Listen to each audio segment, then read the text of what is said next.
Bonjour Afrique, bonjour à tout le monde. Bon, j'essayais de récupérer un peu de force, mais vu mes dernières communications avec le Niger, je ne vais pas trop parler, je vais vous faire écouter une petite vidéo qui est la solution. Je répète, qui est la solution pour le Niger aujourd'hui, c'est-à-dire l'implication totale de la société civile dans toutes les décisions que l'armée, que l'actuel pouvoir du Niger va prendre. Je vous ai dit, il faut que chaque Africain soit impliqué dans ce combat que nous sommes en train de mener.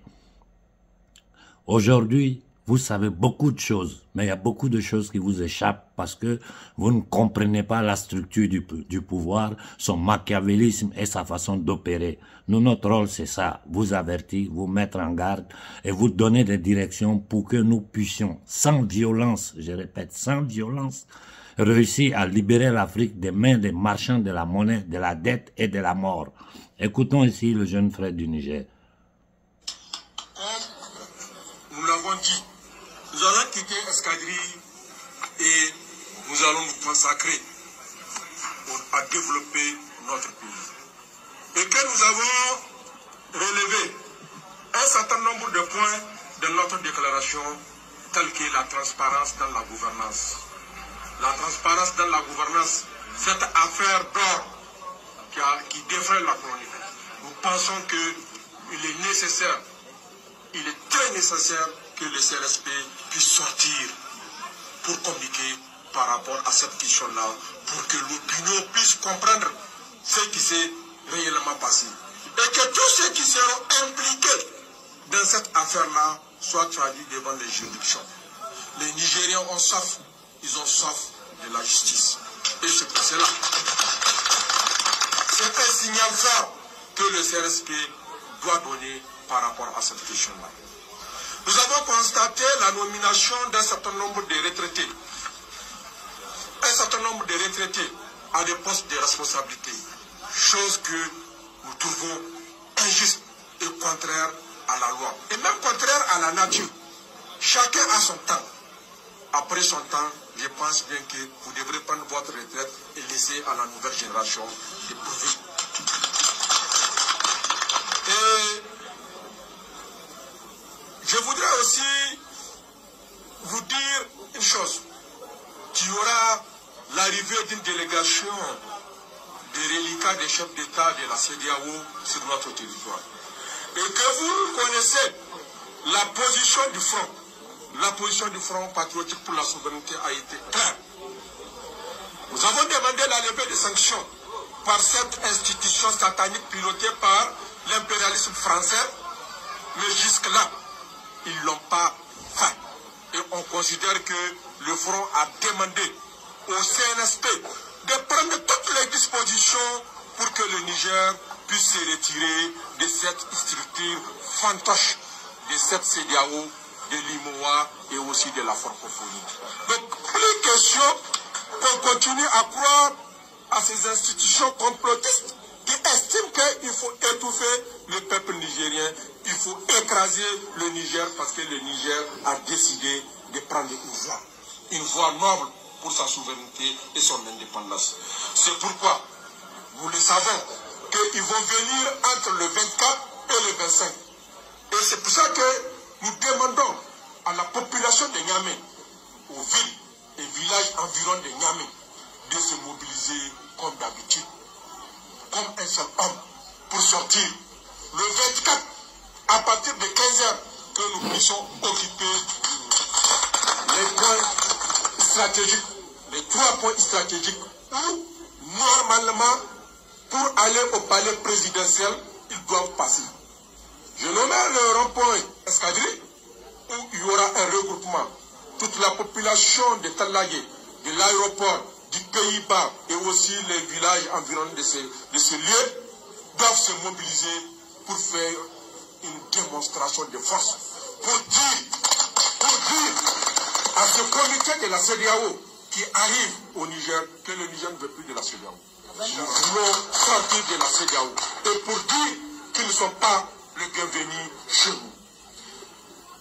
On peut parler de congrès, parce que ils doivent passer par d'abord le rond-point 6e, excusez-moi. Au rond-point 6e, quand ils arrivent à dépasser le rond-point escadrille, ils vont venir passer par le rond-point 6e. Et nous pensons qu'au rond-point 6e aussi, que la population de Kamkali, Nouveau Marché et le Grand Marché doivent se mobiliser pour effectivement réserver cet accueil, pour dire à ces gens-là, le Niger a pris sa voie et ils doivent respecter cette voie-là. Et je pense bien qu'il faut comprendre que ce n'est pas une affaire du CNSP, mais c'est une affaire du peuple nigérien.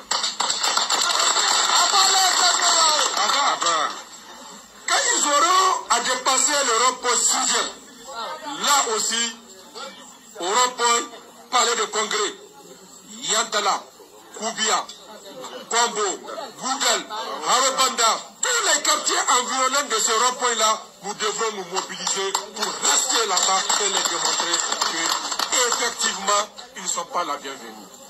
Et là, je pense bien qu'ils vont comprendre que cette affaire, il y a la main de Dieu dedans. Dieu avec le peuple nigérien. Et que cette affaire, le peuple nigérien ne va pas croiser les bras. Et que ce n'est pas le CNSP, mais plutôt le peuple nigérien qui estime qu'il a été humilié par ces structures de la CEDEAO, de l'UMOA, de la francophonie, et que nous sommes dignes. Et nous comptons garder notre dignité et garder la tête haute pour regarder qui que ce soit par rapport à la question de notre nation. Donc, c'est pour cela que nous avons voulu faire cette déclaration et annoncer cet événement aussi important que... Bon, je crois que le message du frère a été clair, très très clair. Ce sont les indications que j'essaie de donner depuis toujours à la société civile africaine. Il faut vous mobiliser. Là, je lance un message en soutien aux frères du Niger. Il faut que tout Niamey sorte pour accueillir ces vendus, ces nègres de salon, ces indignes, ces voyous, parce que ce sont des voyous, des criminels, des gangsters, des gens qui viennent pour imposer les ordres qui viennent d'ailleurs contre l'intégrité, contre la dignité, contre l'honneur du peuple du Niger. Comment nous pouvons, en plein 21e siècle, assister à ces choses-là et ne pas réagir? Comment nous pouvons? Aujourd'hui, là, je m'adresse à vous, vous du Niger qui m'écoutez, c'est à vous que je m'adresse. Si vous n'êtes pas capable de suivre les instructions que ce frère vient de donner dans cette vidéo, pour faire entendre la voix, la colère, l'indignation, le désaccord du peuple du Niger, ce qui va arriver, c'est votre faute. Ce qui va vous arriver, c'est votre faute. Comme je le dis, la conscience doit être individuelle. La conscience, la prise de conscience doit être d'abord individuelle avant d'être collective. Voilà une occasion, nous avons raté l'autre occasion. Parce qu'on n'a pas pu s'organiser. Aujourd'hui, ils vont débarquer chez vous. Il faut que vous soyez prêts à les accueillir, à l'aller comme au retour. Je répète, à l'aller comme au retour. Il faut que ces minables, ces nègres de salon, ces indignes, ces inconscients, ces vauriens, ces voleurs, se rendent compte que ce n'est plus possible qu'ils travaillent pour les ennemis de l'humanité, pour les ennemis de l'humanité africaine, pour leur bien-être personnel, pour leur position, c'est-à-dire le 0,01% de la société africaine qui vit dans les privilèges, pendant qu'au Niger, les enfants n'ont pas de chaussures, ils n'ont pas à manger, ils n'ont pas d'hôpitaux, il n'y a rien. Je ne sais pas si je vais retrouver la vidéo ici, sinon je vais vous la faire voir. Tous ces vols d'or qui se sont passés au Niger, des scandales, mais c'est des choses, ça fait vomir. Ça fait vomir voir un peuple qui a assis sur toutes les richesses du monde et qui, cependant, vit dans la misère totale. Tous les gens du vieux régime, Issoufou, Bazoum, tout ce monde-là doit dégager. Comme le frère l'a dit, la jeunesse africaine doit prendre ses responsabilités. Il faut une nouvelle classe dirigeante en Afrique. Et les jeunes sont prêts à prendre leurs responsabilités. Je ne vais pas m'en prendre au colonel Tiani. Parce que je sais les pressions qu'il reçoit. Je sais qu'autour de lui, il y a beaucoup de traites, de lâches, d'indignes. Et je sais que les hommes, les piliers de l'ancien régime au Niger sont encore sur pied. J'ai posté sur mon canal Telegram et WhatsApp les tonnes d'or séquestrées. Ils n'ont pas honte, ces gens-là. Ils n'ont pas honte. Je ne vais pas trop parler ce matin. Je vais vous faire écouter la réflexion d'un jeune frère tchadien, parce que c'est tout ce que nous demandons, que la jeunesse africaine s'implique et qu'elle prenne en main son destin. Que la jeunesse africaine s'implique et qu'elle prenne en main son destin.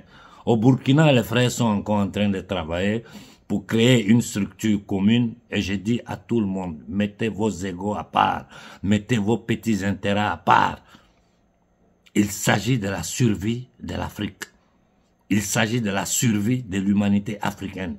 Vous voyez ces batraciens comment il s'appelle, Blinken, qui se balade, il va se foutre des Ivoiriens, hein, comme si ça l'intéresse, c'est que le football des Africains. Tout ça là, c'est pour venir installer, pour donner des ordres aux dictateurs des lagunes. De Ouattara, nous allons nous occuper. Nous sommes en train de nous occuper.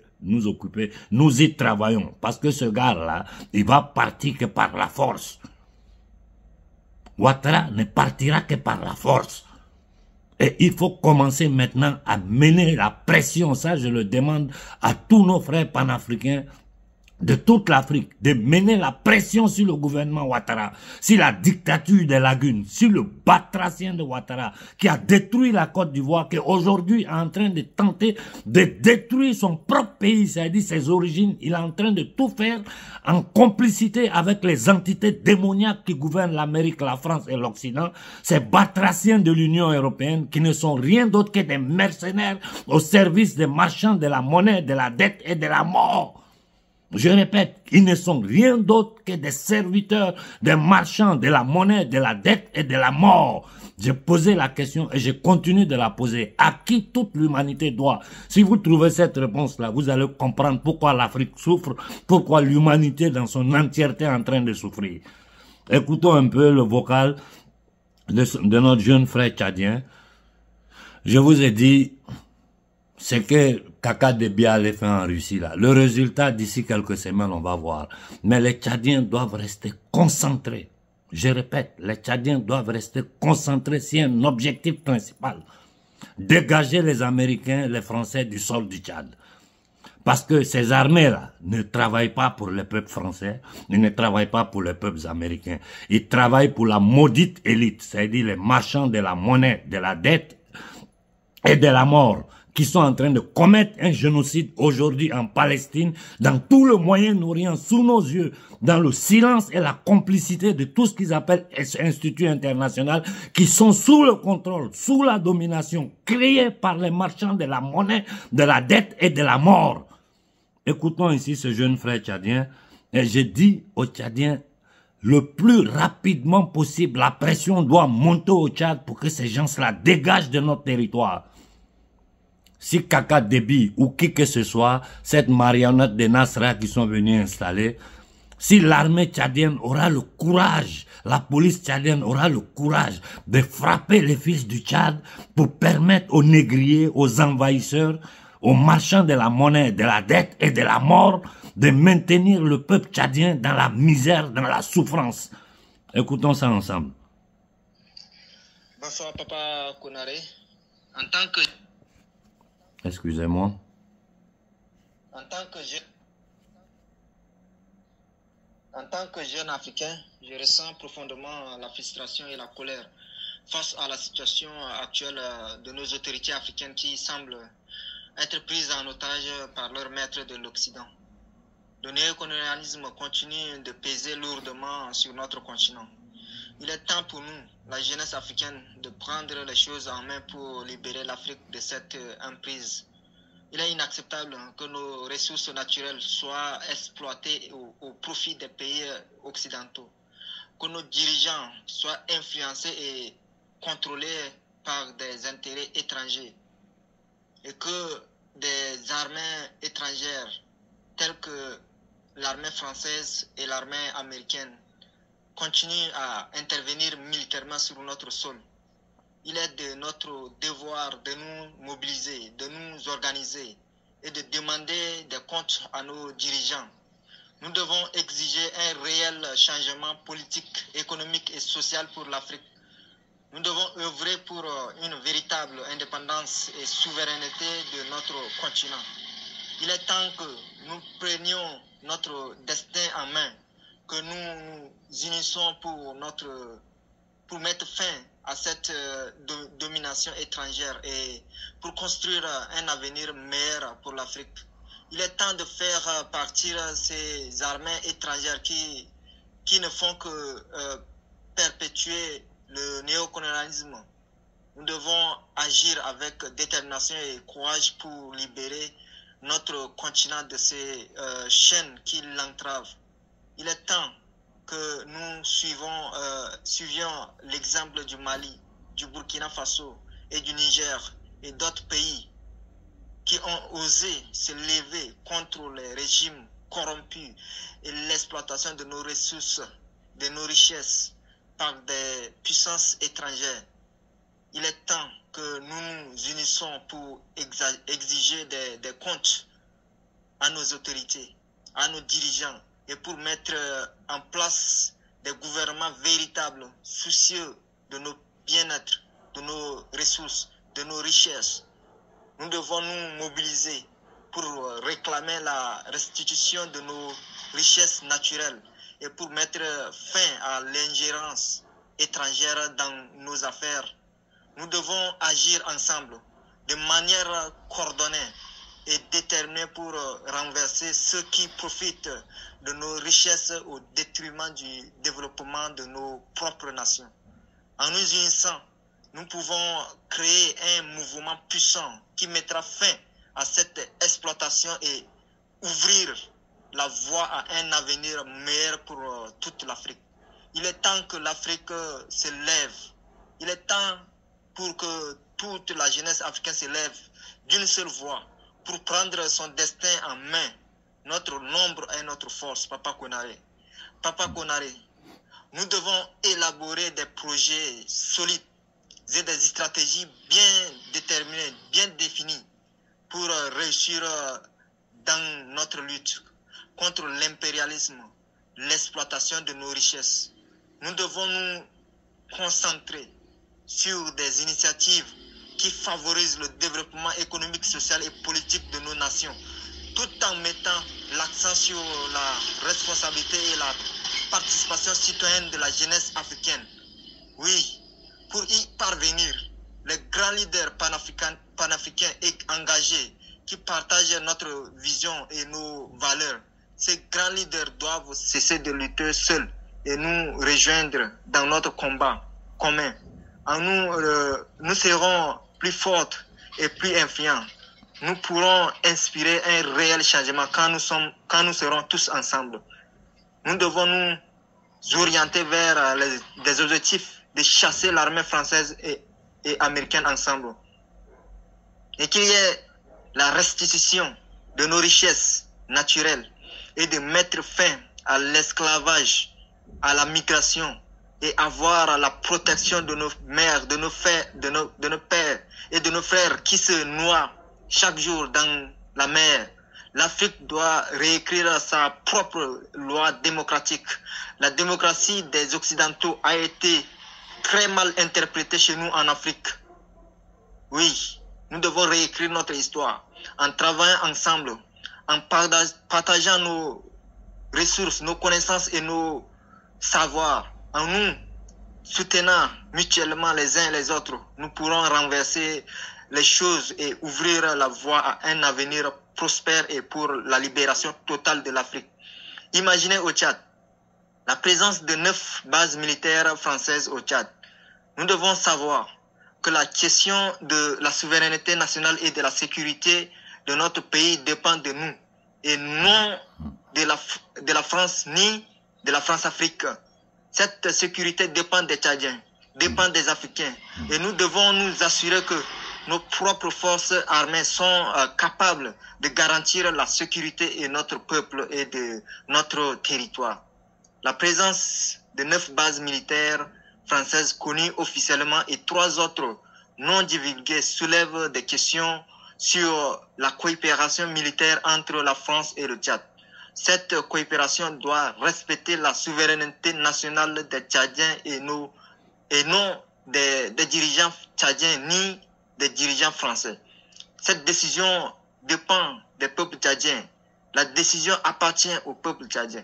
Et nous devons également renforcer nos propres capacités militaires et sécuritaires afin de prendre en charge de protection de notre pays, de notre continent africain. La situation, regardez un peu en Côte d'Ivoire, en RDC, la situation du terrorisme en Afrique, notamment au Burkina Faso, République démocratique du Congo, etc. Cette situation est alarmante. De nombreuses populations ont été touchées par ces attaques, ce qui est inacceptable. Il est impératif que l'Afrique se réveille et prenne des mesures pour lutter contre ces fléaux en Afrique. Merci, c'est Franklin. Bon, nous avons tous écouté le jeune frère. Comme je vous dis toujours, il faut que toute l'Afrique, il faut que la jeunesse africaine, dont le destin est aujourd'hui en jeu, il faut que la jeunesse s'implique. Et je vois que les résultats commencent à venir petit à petit. Je suis très heureux de cela, mais c'est lent. Il faut accélérer le travail. Pour ce qui regarde le Congo, je crois que nous devons tous ensemble lever la voix et commencer à parler de façon quotidienne, tous les jours, de la situation du Congo, pour empêcher que ces batraciens, ces marchands de la monnaie et de la dette, voilà pourquoi je vous dis toujours, je suis très mal à l'aise quand je dis la France, quand je dis l'Amérique, parce que les peuples sont innocents. L'Amérique est gouvernée par les marchands de la monnaie, de la dette et de la mort. Ils sont les propriétaires de la Fédérale Réserve. Ils sont les propriétaires de la Banque Centrale Européenne.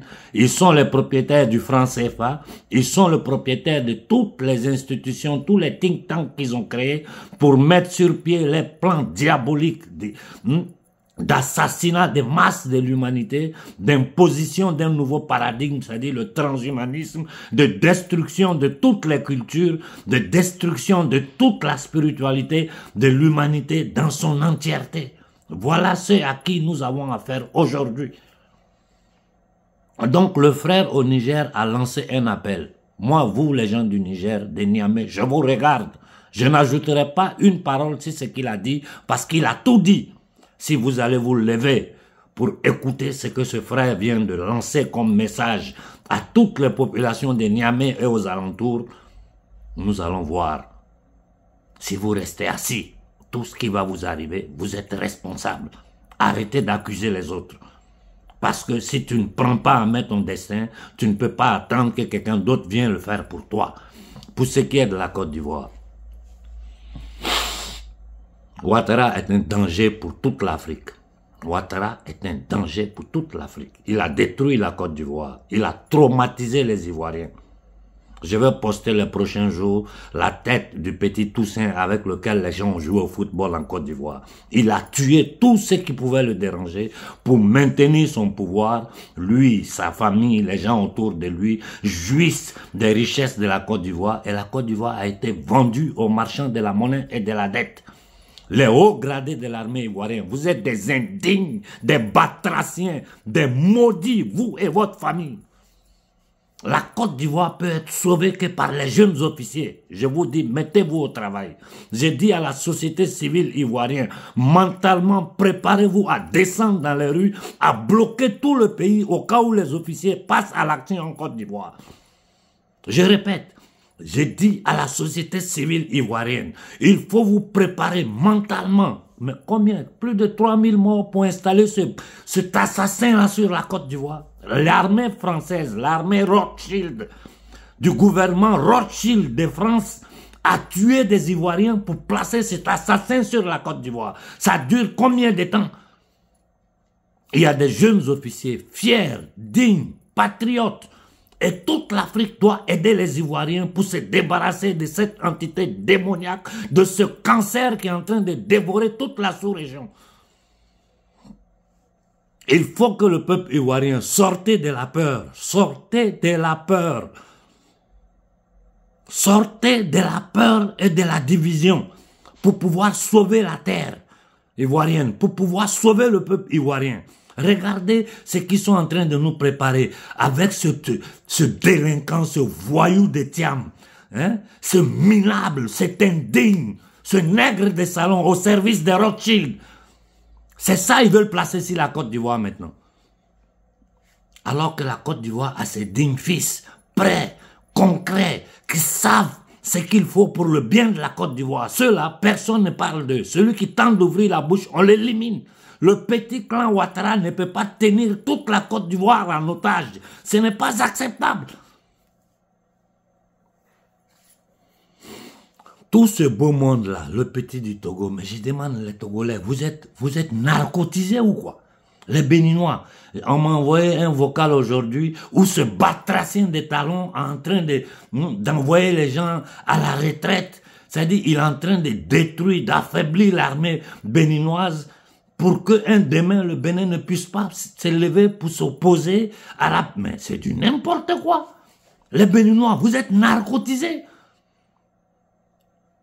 Vous m'embrouillez des messages, matin, midi, soir, des centaines de messages. Konaré, voilà ce qui arrive, Konaré, voilà ce qui arrive, voilà ce qui arrive. Prenez vos responsabilités. J'ai dit aux jeunes officiels de toute l'Afrique de l'Ouest et de l'Afrique centrale.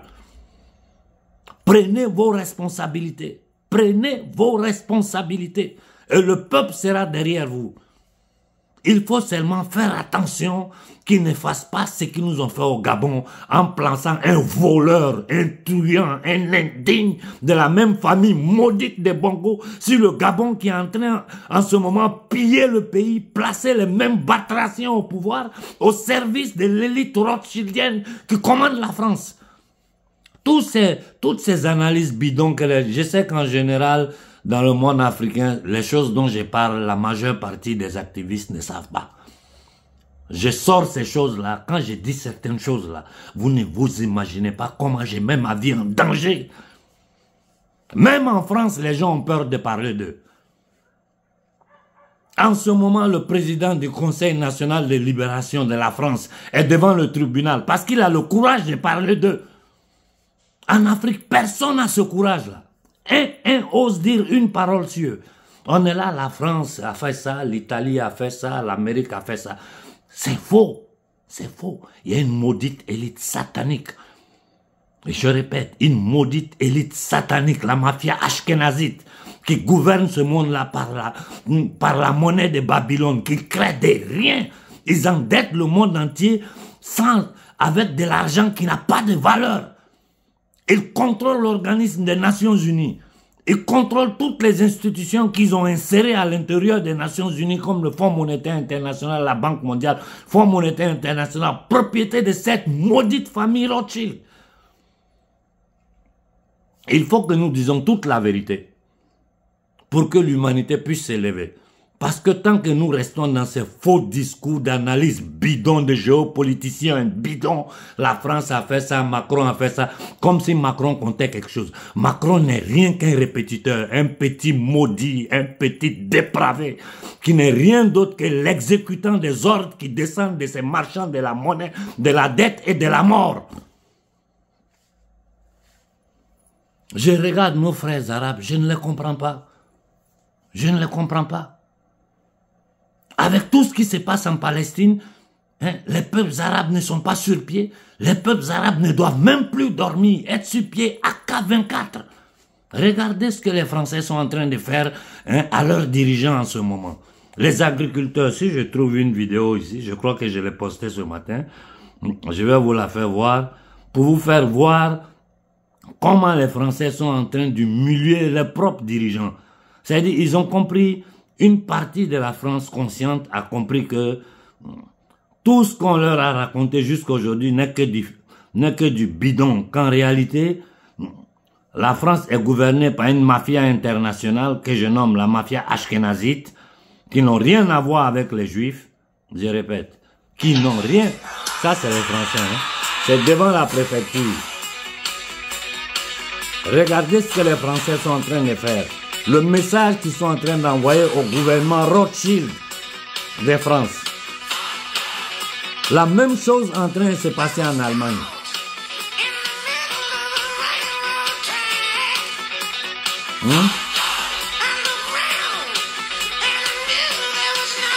Voilà ce que les Français sont en train de donner comme réponse au gouvernement Rothschild de France.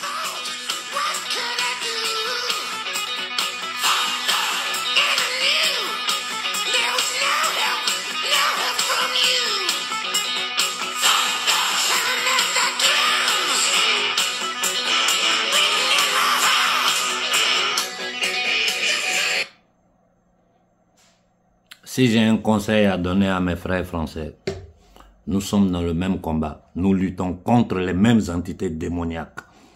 Il faut que vous compreniez cela.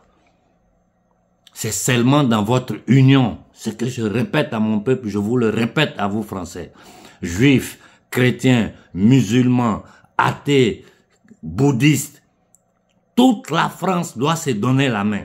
Toutes les catégories, ouvriers, médecins, ingénieurs, maçons, agriculteurs, vous devez vous lever tous ensemble pour arrêter ce petit démon, l'antéchrist qu'ils ont déposé sur la France.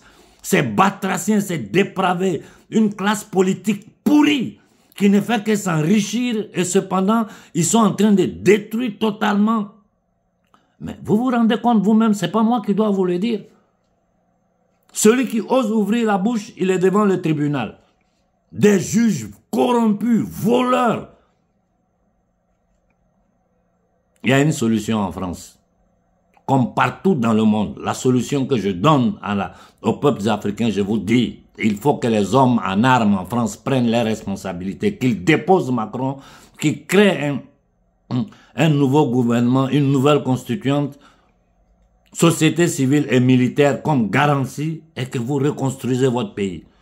Chez nous en Afrique, j'ai dit, c'est la voix du peuple africain. Notre nombre et notre force.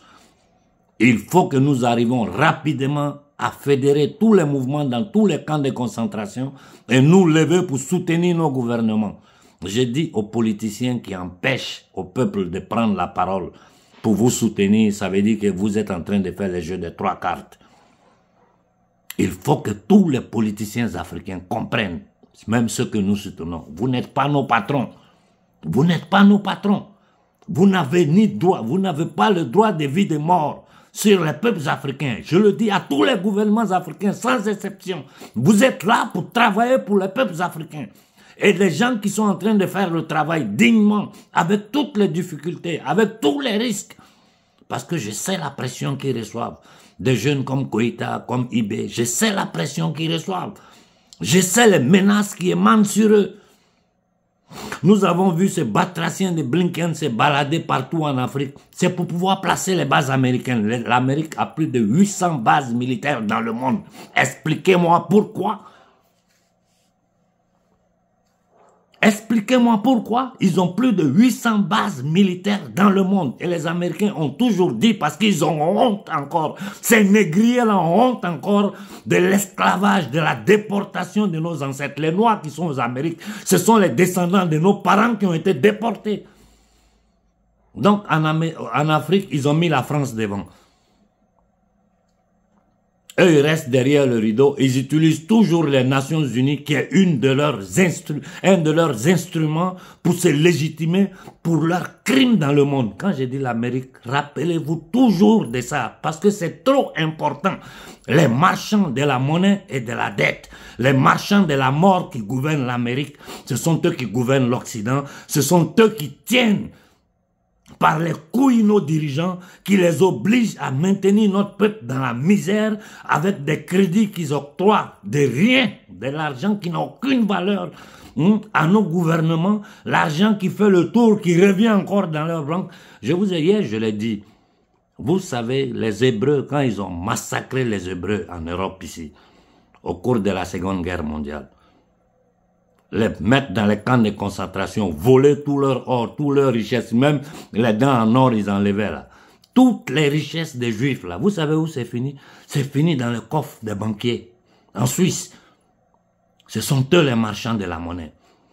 Les maudites familles élitaires, ceux qui ont créé Hitler, qui l'ont financé, qui l'ont soutenu.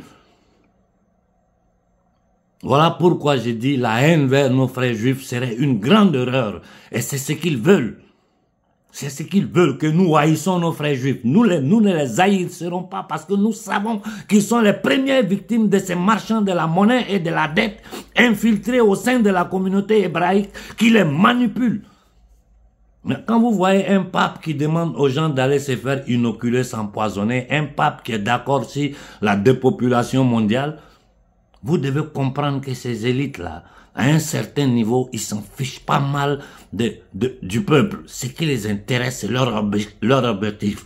Continuer à avoir le pouvoir. Parce que ce n'est plus une question d'argent. L'argent qu'ils ont, ils savent même pas quoi faire avec. C'est le pouvoir, la domination de l'humanité qui les intéresse. Je vais m'arrêter là pour aujourd'hui. J'ai déjà fait 35 minutes. Excusez-moi pour le long temps que j'ai pris. Mais souvent, c'est la passion quand tu es dans le discours qui te fait aller en avant. Je peux parler jusqu'à demain matin. J'ai dit au Niger, votre frère vous a lancé un appel. Il faut sans violence. Je ne veux pas de violence. Il faut humilier les envoyés de la CEDEAO, de l'UMOA, tous ces batraciens-là. Remplissez les rues de l'aéroport jusqu'à la présidence. En les huant, en les humiliant. Il faut que ces gens-là, pour voyager en Afrique, ils doivent aller la nuit, ils doivent se cacher. S'ils se cachent pour arriver là, attendez-les au retour. Il faut les humilier, il faut qu'ils sachent qu'ils n'ont plus aucune légitimité. Il faut les délégitimer. Et ce trafiquant international qui est à la tête du Nigeria, un minable, un dépravé, mais c'est du n'importe quoi. Commence à combattre Boko Haram que les Américains, c'est-à-dire l'élite américaine. Quand je dis l'élite américaine, ça, moi, je dois le répéter tous les jours parce que je ne veux pas que les gens tombent dans des erreurs. Les marchands de la monnaie et de la dette qui gouvernent l'Amérique et le monde. Boko Haram, c'est leur création à travers la CIA qui est une de leurs, qui est un de leurs instruments pour terroriser le monde. Les opérations de la CIA dans le monde. Si on veut vous en parler en détail, vous allez attraper vos têtes. Daesh, c'est quoi? Daesh, c'est quoi? C'est la CIA. L'ISIS, c'est quoi? C'est la CIA. Et ces gens-là disent qu'ils combattent pour l'islam. Vous voyez comment ils sont? Ils ne font que vivre dans le mensonge, la manipulation. J'ai dit quand ces gens-là disent blanc, vous voyez que c'est noir. Ils font toujours le contraire, c'est-à-dire ils disent toujours le contraire de ce qu'ils veulent faire. Tout ce qu'ils vous présentent avec de bons auspices, en vous faisant croire que c'est pour votre bien, vous devez comprendre que c'est pour votre mal. Et le batracien du Cameroun, je reviens sur lui, je parle presque jamais de ce vieux batracien, entité démoniaque du Cameroun, mais ces poisons qu'il a déversés sur le Cameroun, j'ai dit aux Camerounais, ne vous faites pas avoir. Ne vous faites pas avoir. Et aujourd'hui, l'histoire de l'armée congolaise, je la connais à fond parce que les Congolais me l'ont expliqué. J'ai des vocales même que je n'ai pas encore publiées. Les jeunes officiers du Congo, vous ne pouvez pas regarder le batracien de Kagame. D'ailleurs, le ministre américain de la Défense a débarqué là-bas. C'est pour préparer encore le chaos dans le Congo. Vous ne pouvez pas vous asseoir et regarder les civils, les Ouazalendo, combattre pour leur territoire. Vous êtes là, vous prenez des salaires. Votre objectif, c'est défendre le peuple, l'intégrité du Congo. Et vous êtes... Mais vous devez faire une mutinerie et arrêter tous les hauts officiers. Tous ces lâches-là, les jeunes officiers congolais, lieutenants, capitaines, là, vous devez arrêter les hauts officiers, arrêter les politiciens, les mettre en prison. Ce qui s'est passé au Mali, c'est ce qu'il faut au Congo. Il faut que tous les vrais officiers, les Africains dignes, conscients de notre condition, prennent les responsabilités. Un voyou, ça même, en Côte d'Ivoire, quand on était jeune, on appelait ça Nouchi. C'est-à-dire un voyou, un délinquant comme Doumbia, si la Guinée, un pays qui a eu Sékou Touré. Regardez ce que ces batraciens de Macky Sall a combiné au Sénégal. Honte aux dirigeants sénégalais. Vous êtes des minables. Moi, je me rappelle des discours de Macky Sall. Vous voyez comme ces gens la manipulent. Il est arrivé au pouvoir, il a fait pire que n'importe quel président sénégalais. Excusez le lapsus, n'importe quel nègre de salon du Sénégal. Et aujourd'hui, même le fils de Wade, on vient nous présenter là, il va c'est de la foutaise ce que les gens nous font. Et tout ça est piloté par le boy de Rothschild Macron qui donne des ordres à ces minables, à ces nègres de salon. Niger, levez-vous pour accueillir les gens de la CEDEAO. Tchad, restez concentrés sur un objectif principal, que toutes les bases militaires dégagent du Tchad. En Côte d'Ivoire, la société civile doit se préparer mentalement parce qu'il est temps que nous fassions dégager Ouattara. Au Togo et au Bénin, il est temps que vous preniez vos responsabilités. Je m'arrête là pour aujourd'hui. Bonne journée à tout le monde.